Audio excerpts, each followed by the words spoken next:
We've already talked about selective color in a way that you can use the eraser tool by duplicating your layer, changing one layer to black and white, and erasing the color underneath. But this is a fun way to play around with that same concept of a selective color photo where you are just using a section that is a maybe rectangular, horizontal, or vertical section of the work. So what we're going to do is open up a very bright, bold, colorful image, and we are going to duplicate that layer. And I want you to select that first color image, the one on the bottom of your layers, and I want you to change that one into black and white. And while you are selected on your top colorful layer, go ahead and play around with a couple of things. So if I hit my marquee select, I can offset. I would probably not recommend to do this right directly in the center because it might not work as well, but rule of thirds is our friend, remember? But we can kind of offset this area.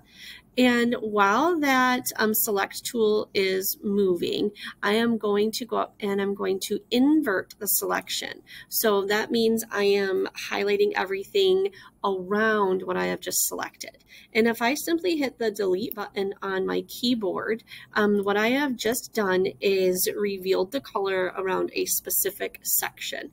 This could count for your color emphasis. You could also try it horizontally. So thinking about a section that you might want to reveal color horizontally. So again, I have used my marquee select tool to create an area, and I'm simply going up and I am selecting the inverse, hitting that delete button.